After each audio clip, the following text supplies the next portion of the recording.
Hello, everybody. How are you? Uh, it has been a while. This is the Late Show with Sean Freemason, OG. Happy New Year, everybody. It's officially 2022, and not much has changed.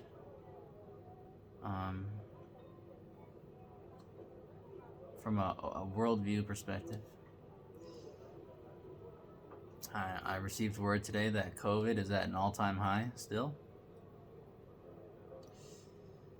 including some 1 million new cases reported, either today or the day before, very recently.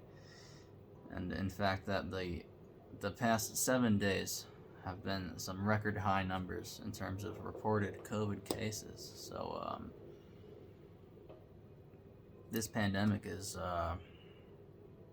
still very real.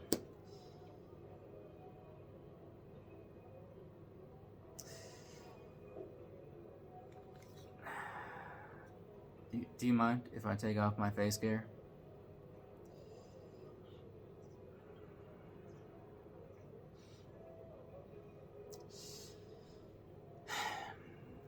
I'd like for us to be able to speak to, a little more intimately, if that's okay.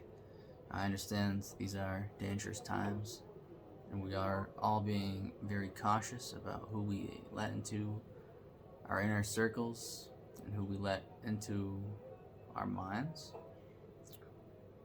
and not just for the purposes of guarding against physical diseases. There's all kinds of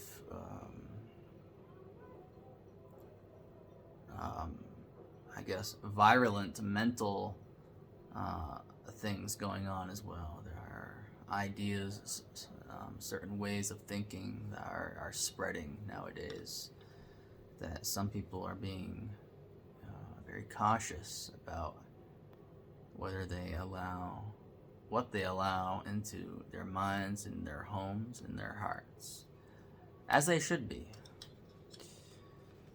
This pandemic, as serious as it is much more than just about COVID-19.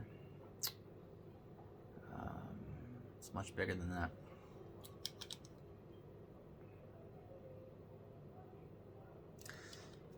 Let's see here. I worked 10 hours today at the hotel in town. The Ridgeline Hotel, folks. It appears to be a somewhat busy winter season. People are still traveling, coming to the national park here where I work. The northern entrance of Yellowstone. I received word today that part of the contract agreement with my company is that I can get a free ride on a snowmobile inside of the park.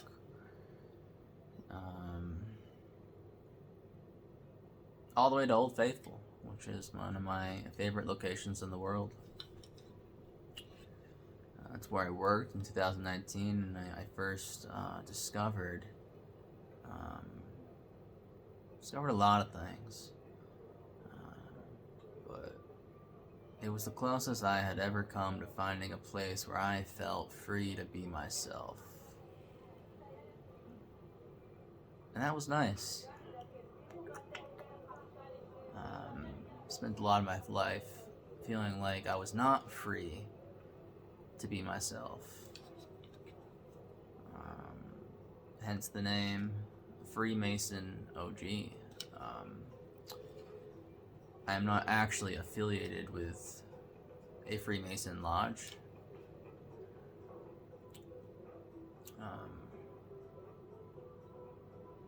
I have sat in on some universal co-masonry virtual Zoom meetings where I am starting to understand what it means and what it looks like to be a Freemason that exists outside of a traditional lodge structure. I'm enjoying those. I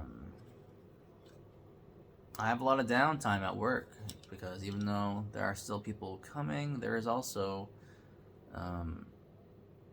it's much quieter than the summer season, which gives me a lot more free time to do as I please, whether it's writing or reading or perusing the internet.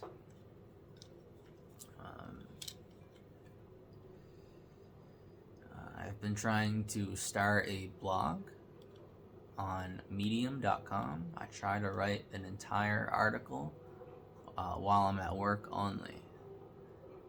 And a part of this is structural. I'm trying to see how far I can push the envelope of revolutionary rhetoric without upsetting the corporate status quo, if you will. And a part of this is just that I do not have a computer at home, and I do not enjoy particularly, or I feel like it's just not professional to peck away with my thumbs and fingers on my cell phone. I spend enough time on my cell phone as it is, so there are other things I like to do on my cell phone. And writing articles is not one of them.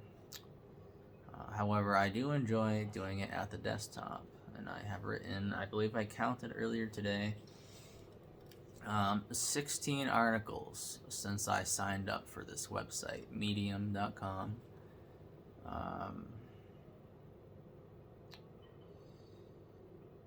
It was suggested to me when I lived in LA rather, by one of my contacts out there. Code name is Blue. If you're watching this, Blue, thank you. I have been in, again, I think saying that I have been enjoying my time on Medium is not entirely accurate, but it has been very insightful into kind of what the kind of wokeology of the language of wokeology is really profoundly illustrated by the types of people who write on this website. So I gladly paid the $60 for a year. I think it was either $60 or $100, I believe I paid, so that I could have unlimited access to all of the articles on this website. And the last I checked, I had 16 articles, the vast majority of which I wrote in the past 30 days since I started working again.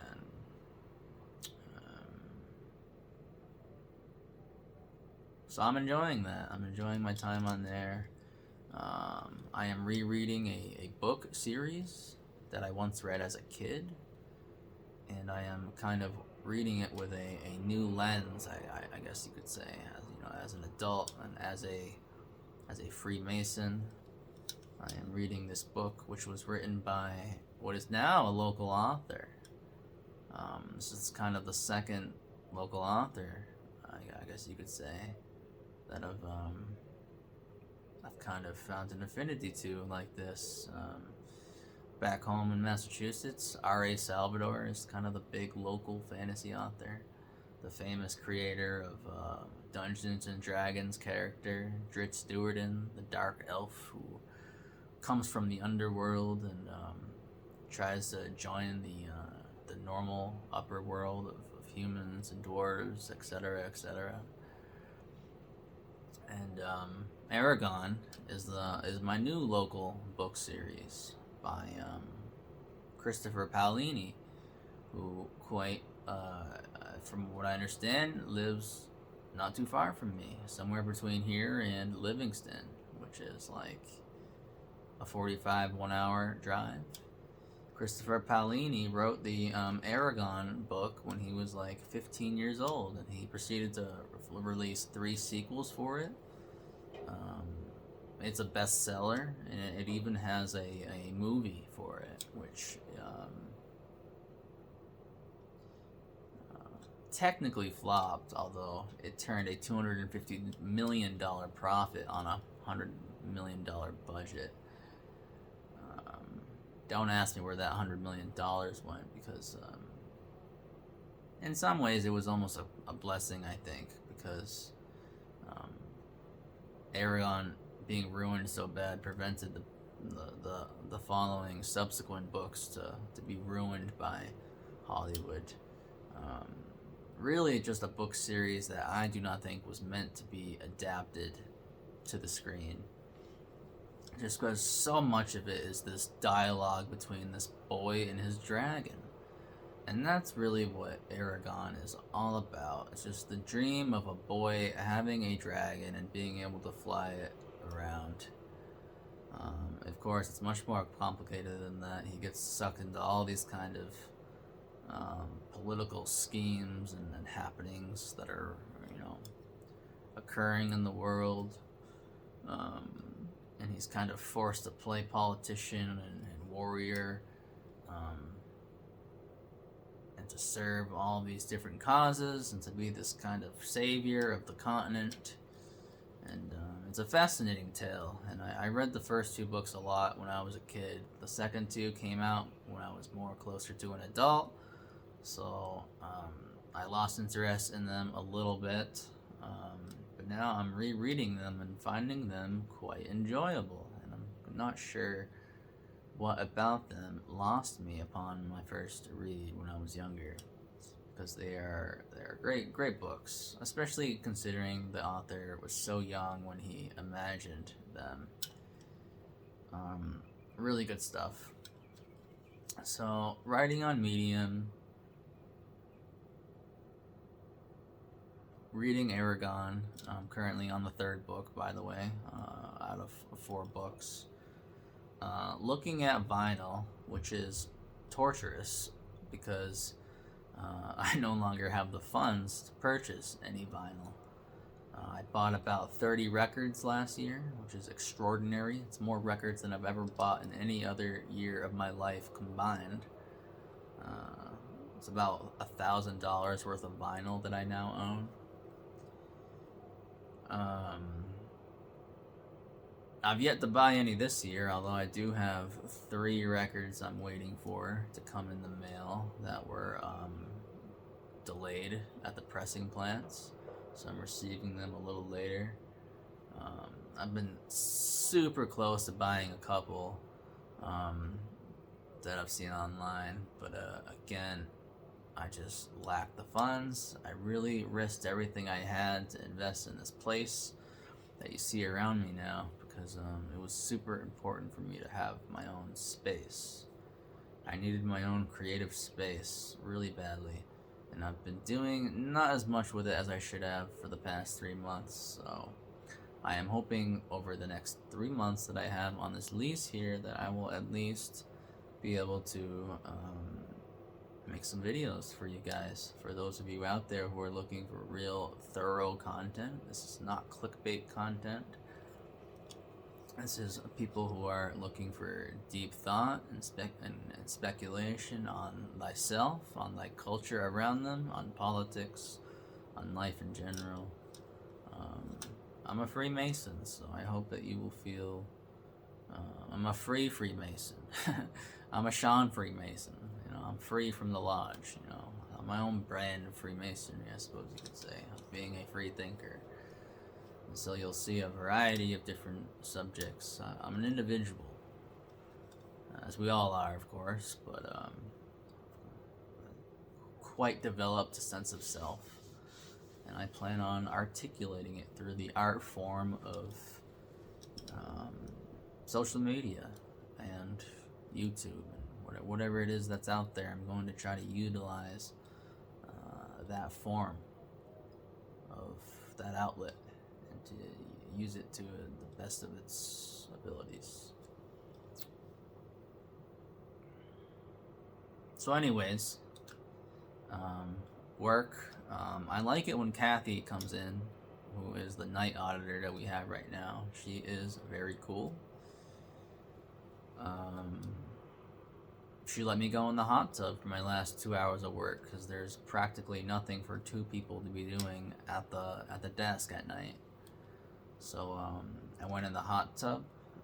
My favorite channel lately has been the Paramount channel. They've been playing Tarantino lately and a lot of Yellowstone as well. Tonight it was Kill Bill Volume 2. I like how with Tarantino, he really, or particularly with that film, the characters seem to really enjoy the art and showmanship of fighting. I mean, they really seem immersed in their fights with each other and not so intent on just getting the job done of killing the other person. It's kind of this flourishing of their personality and characters, and almost as if both characters know that one day they are going to die, and they're perfectly at peace with that, and they just want to put on the best showmanship of fighting and surviving that they possibly can. He really captures the beauty of that, I think, in his films, and in these particular films in general, specifically the Kill Bill films.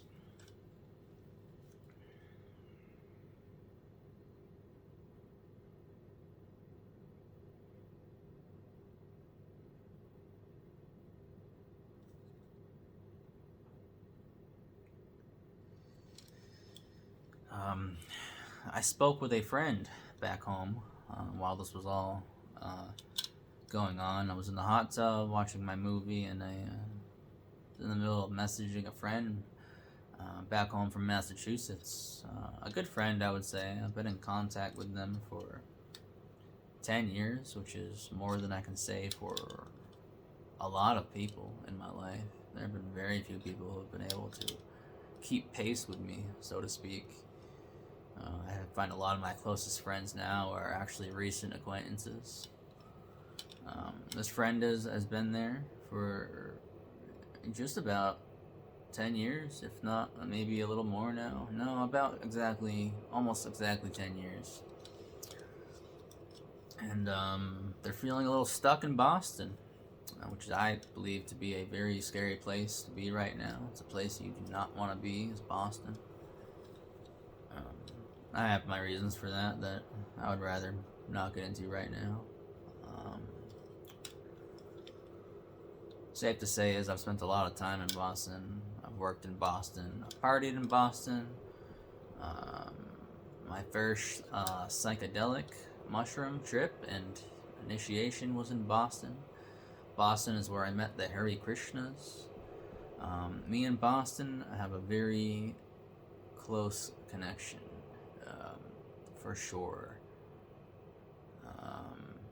Having said that, I feel like it is a city that is not doing well right now, and I am worried about my friend.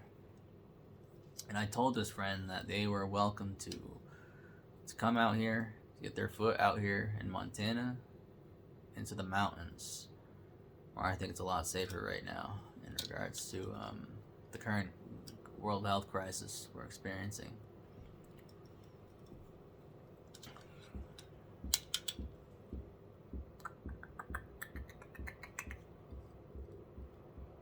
And I would like to extend that offer to anyone who might be watching this video, whom I know. If I do not know you, I encourage you to get to know me. I am a good person to know. I find myself in lots of interesting places and situations. And my means are non-traditional, and I am non-traditional, but I can assure you that there certainly is benefit in knowing me, because well, I think out west here is a fascinating place. It's a very there's a lot of opportunity out here. There's a lot of freedom out here if you know how to use it and tap into it correctly. And And so yeah, I have my own place for at least 3 more months, a house to myself.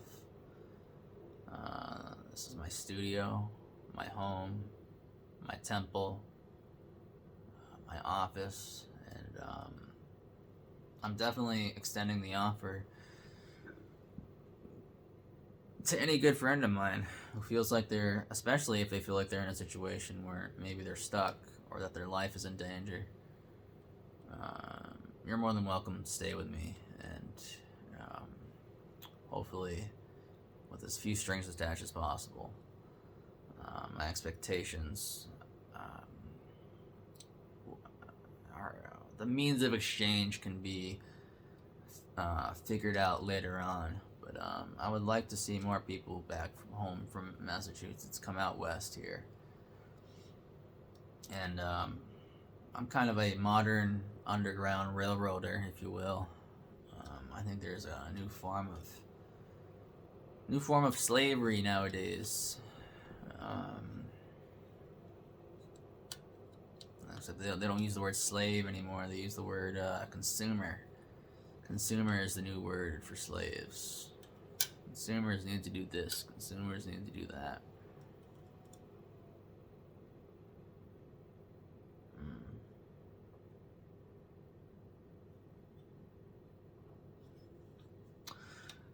What does everyone watch on YouTube? I'm sitting here talking about a whole variety of subjects, but I've spent about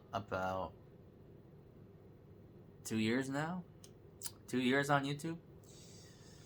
I've had my channel for longer than that. I believe there are videos going back to even 2017 when I first started my YouTube channel.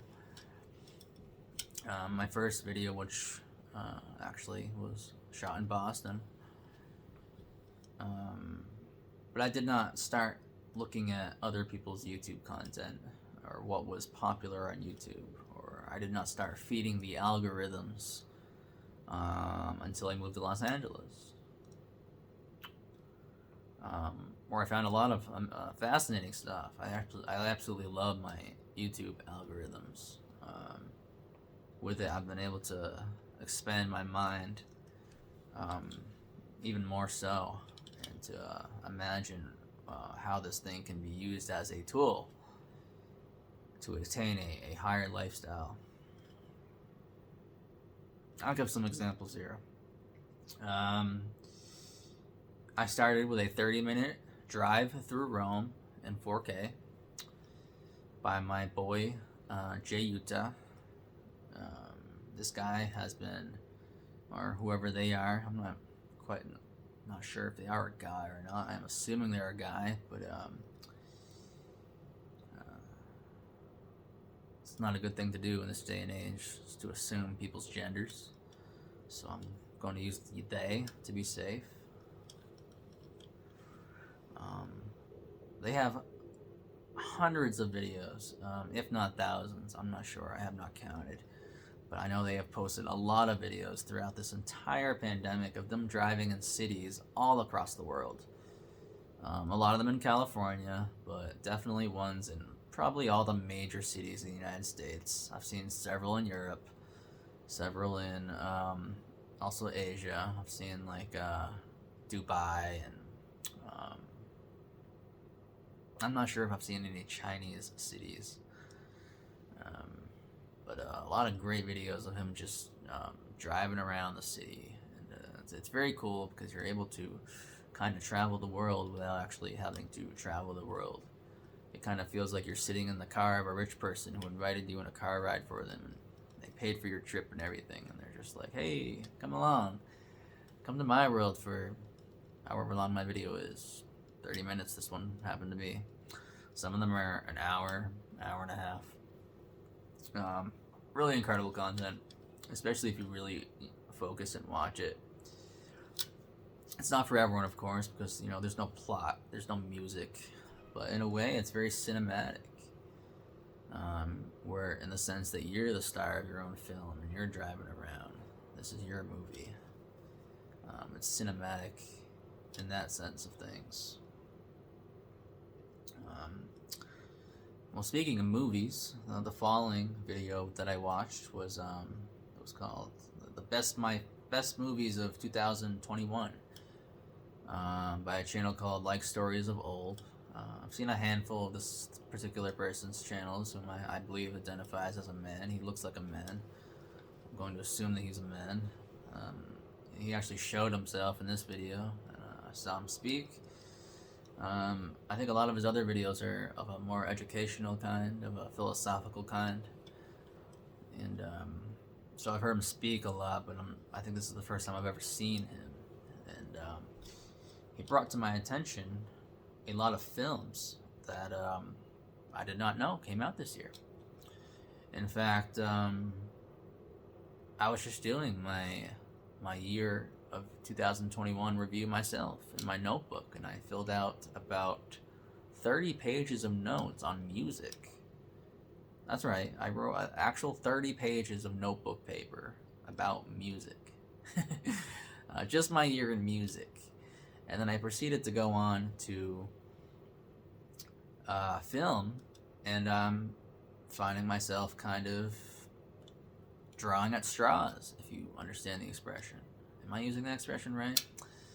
I'm at a loss, I think is a more accurate way of putting it. At just kind of recollecting any movies that really made an impact on me. I did watch a lot of old movies last year. Things on like Turner Classic Movie type movies, 40s, 50s, 60s movies. And they definitely made an impression on me. The style, the tone of these movies, the way they acted. But, well, this film we're talking here, this was all brand new movies. And a few of them were big blockbusters, like No Time to Die and the new Spider-Man movie. But then a few of them were ones that I feel like I should have heard of, but I did not. One starring Nicolas Cage, another one starring Kristen Stewart, who are both, big stars, big Hollywood stars. And a movie directed by Ridley Scott, which I cannot recall the name of. And a few other ones, a couple that appeared to tackle relevant social issues of the day, like the border crisis. It looked like some good stuff, and this guy had watched all these movies, and some of them he said he saw in theaters. I only saw one movie in theaters this year, and I have to say it was a miserable affair. The Halloween Kills movie.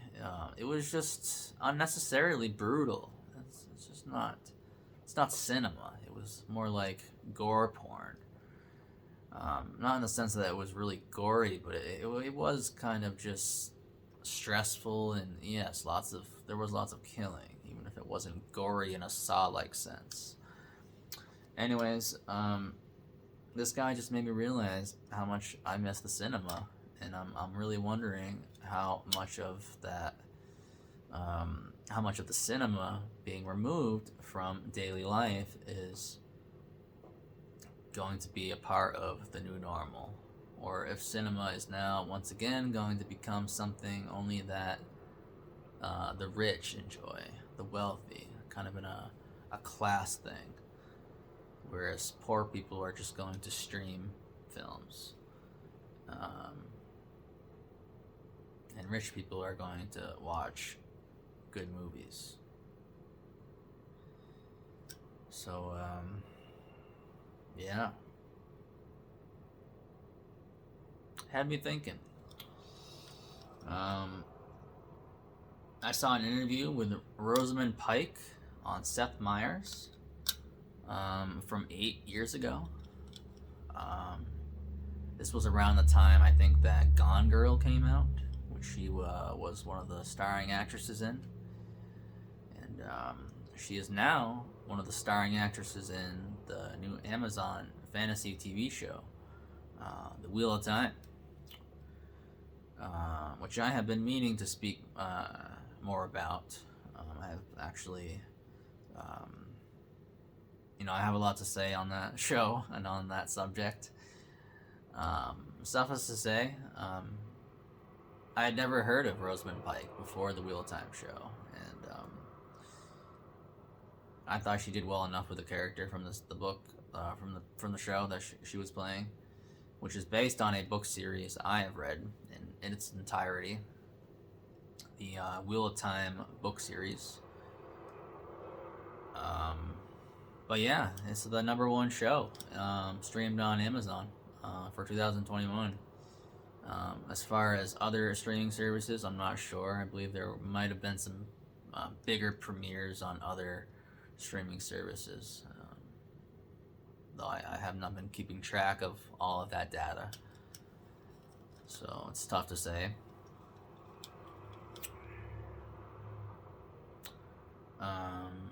She's a sweetheart, and I really think she's going to be one of the powerful voices, especially in the kind of woke feminine side of things. Not that I would label her that kind of.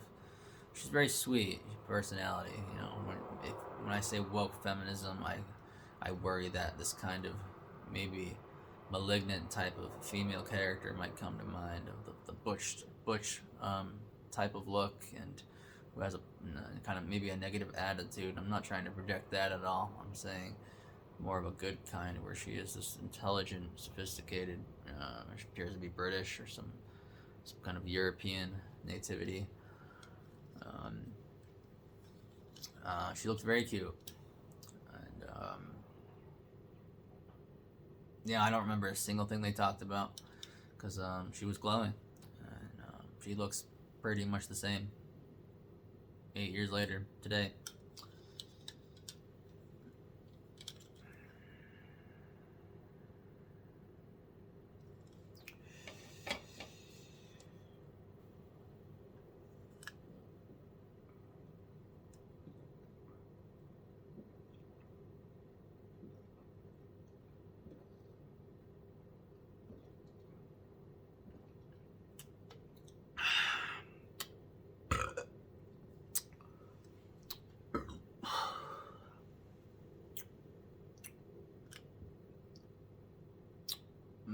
Excuse me.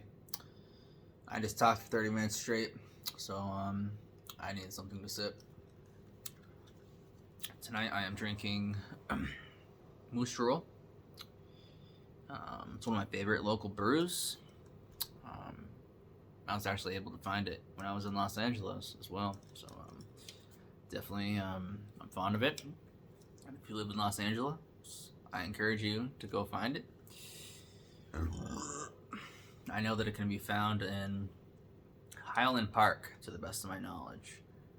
I saw it at 3 places in Highland Park.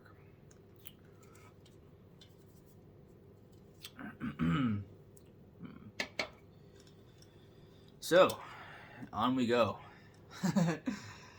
I proceeded to watch this 30-minute video by Robert Zephyr, who, how would I describe Robert Zephyr? An esoteric researcher, perhaps you could say. Robert Zephyr is so immersed, I guess, in historical books and I guess esoteric philosophies, and he's very knowledgeable about symbolism and religion, and he makes these really elaborate videos where he ties in together all of these things, and where he's able to really make you question what you think you know to be true.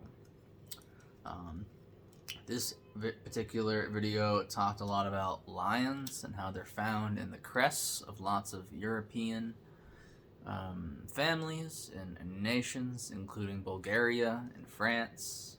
He talked about Trump using it a little bit. He talks often in this particular video. He mentioned it about the swastika, and how it is a symbol. It was a symbol outside of the kind of the brand of hate and violence that it is now associated with because of Nazism. However, you can tell that he's able to separate his feelings about whatever Nazis did or may have stood for and what the swastika actually is. He talked. Excuse me. He spoke a little bit about the Bible and the people who wrote it, the people who translated it, and he did so in a way that would probably stoke the embers, if you will, amongst some conservative Christian types. But as far as I could tell, the way he did it and the information all seemed fairly sound. It wasn't in a way to necessarily challenge your faith or to just dismiss your faith or to get anyone to become atheistic or not believe in God or the Bible. He's a free thinker, and he wants you to really understand all the layers that have gone into the church, its relationship to ancient Rome, and the creation of the Bible, it being translated, and how the Bible also related to other texts and works that were being written around that time, and how when it came out, it challenged the authority of the church, and then there was the schism, and now there are all these different various branches of Christianity. And it's really absolutely fascinating because you can tell he knows his history really well, and he's able to tie it all together in a quick enough narrative so that if you're into that kind of thing, you can follow it. And there's lots of images he shows, of ancient images, modern images. He's able to tie the ancient world in with the present world to show how it is relevant to your life. And you don't necessarily have to agree with the information that he's presenting to acknowledge that this information is. And there are, in fact, intelligent and powerful people in this world who believe in this stuff and practice it.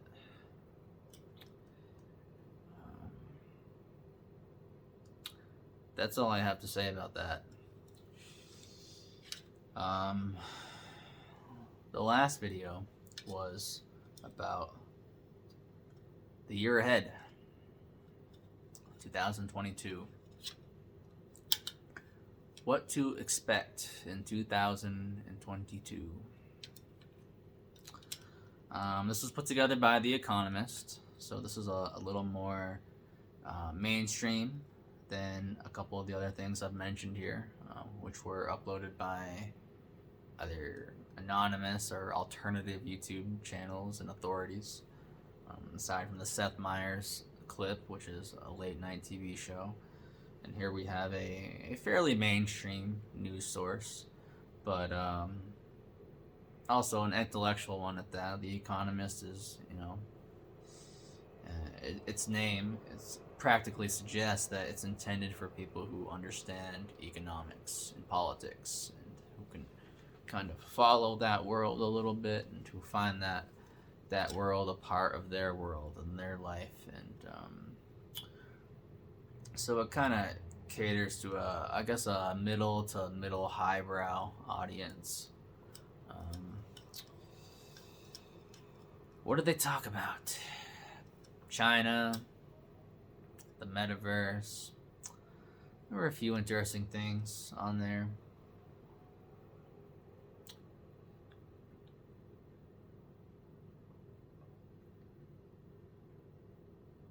A world trying to get over COVID-19, but yet it just refuses to go away. How bothersome is that? Hopefully, if more people get vaccinated, the virus will go away, right? But I think even a lot of people are starting to question that narrative a little bit. With so many cases now happening and variants emerging, which are challenging the notion that one vaccine is good enough, that 2 vaccines is good enough. Will the world ever go back to normal? Has the world ever been normal? I think that is the real question here. I know for as long as I can remember, Um, at least since 9/11, the world has not been normal for me. That was the world. That was the day my world came crashing down, and I started to question everything that I thought I knew to be true. I was 9 years old at the time when 9/11 happened, and the age of terror started. We're still fighting that war against terror. And now, COVID-19 is the most terrifying thing that's ever happened. And it's not just a struggle between America and its enemies in the Middle East. It's something the whole world is experiencing right now. Especially the Western world. Although India is heavily being influenced by this as well.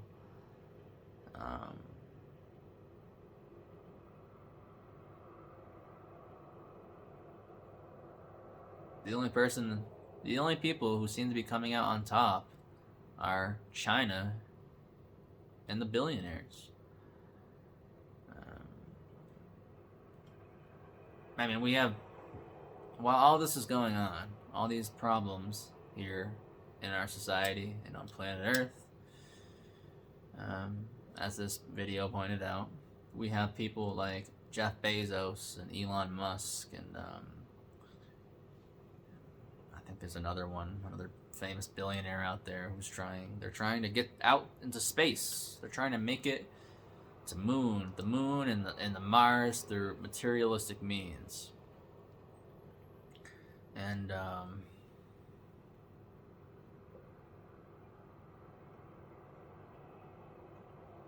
it's just astounding, just the wealth disparity there. I mean, we're talking about people who really, they've gotten rich. Elon Musk and Jeff Bezos are the two people who have probably benefited the most from the pandemic. In fact, a lot of people have benefited during this pandemic. There is a huge wealth shift going on right now.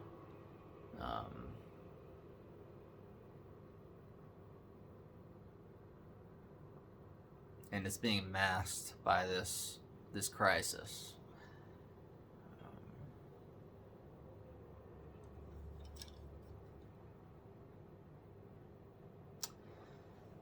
So do everything you can to try to stay above it.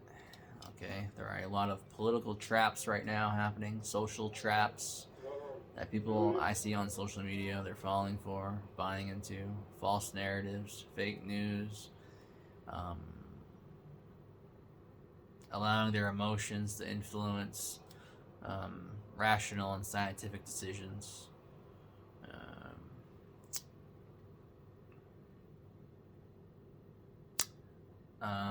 Keep an open mind. Stay positive.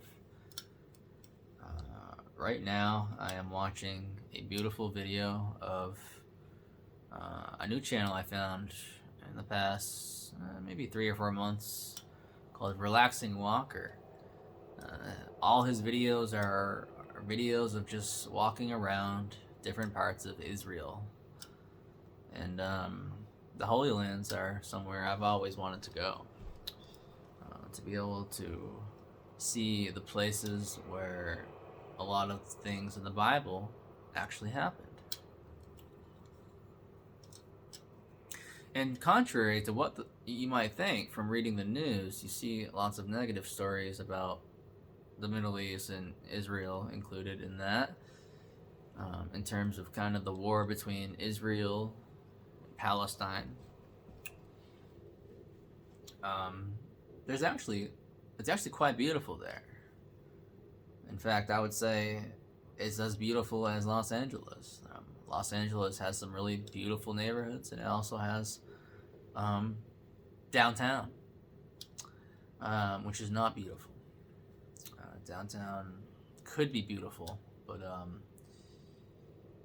it's in a sorry state right now.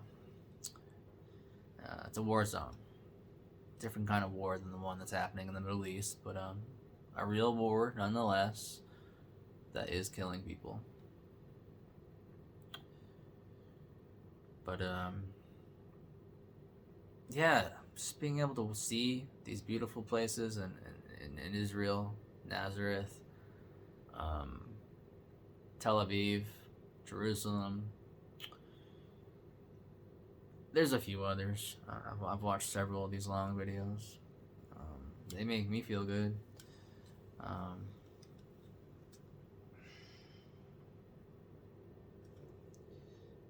The Weeknd. I cannot forget to include The Weeknd in this video. I've spoken a lot about him in my videos in the past. In fact, I think he might have been the only thing I spoke about in my videos last year. I put out an underwhelming amount of content, and I apologize to anyone about that. That was very irresponsible of me. Anyways, as you know, The Weeknd matters. He's an artist who I believe there's a lot happening around, and he's doing a lot in terms of some of the seismic shifts, I guess you could say, that are happening in consciousness and art in America here and across the world as well. He announced his new album, Dawn FM. Here comes the dawn. So his last album was After Hours, and now we're finally approaching daylight. We'll see how that looks, right? We don't know a lot about it yet, but Dawn FM, it sounds like a radio station. It's kind of cool, right? Kind of this retro feel to it.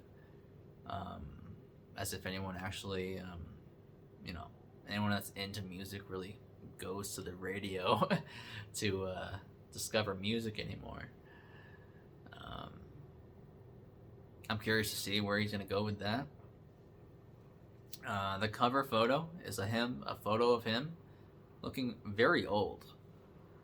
We're talking about an artist who, he's about my age. In fact, I think he is within a year of my age, maybe a little bit older. And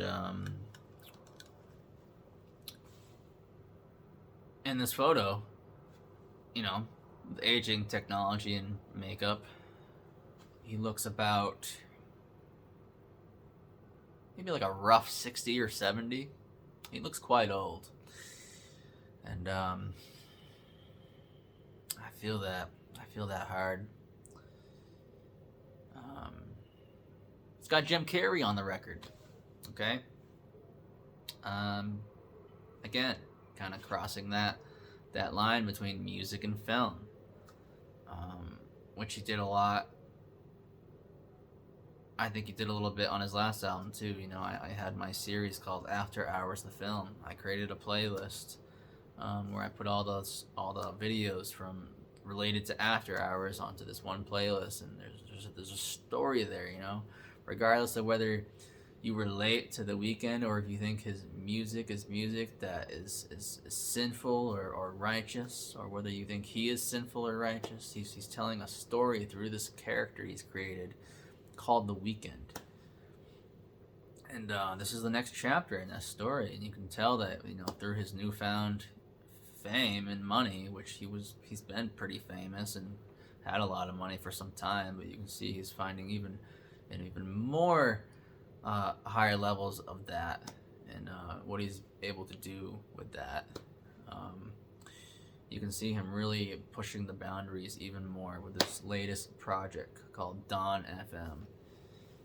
I believe it comes out Friday. I think it comes out Friday. You can get the digital album on his website. Check it out, stream it, or whatever. I think it's gonna be good. I was really encouraged when I saw him do a song with Kanye on Donda. Hurricane is a great song. It's clean, and it's heavenly. It's a heavenly track. I'm hoping to see maybe with The Weeknd continue that trend on his new album, to maybe take take pop music and his fan base in general to this kind of more divine platform, and away from the kind of I need drugs to feel good and I'm having lots of sex to fulfill my material desires because that's the purpose of life. Those have been heavy themes in some of his older music, which have made it hard to kind of refer him to people and to get, certain kinds of people who are maybe a little more conservative and are not able to appreciate what the Weeknd is offering. There's just such a strong, sensual, and seductive quality to his sound, and I don't think he should change who he is. That's who the Weeknd is. He's seductive, but maybe.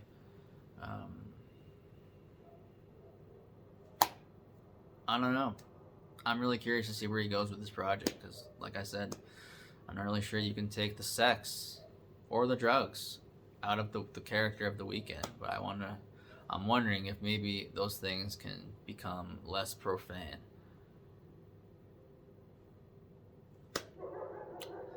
And with that, everyone, I'm going to bring this video to a close.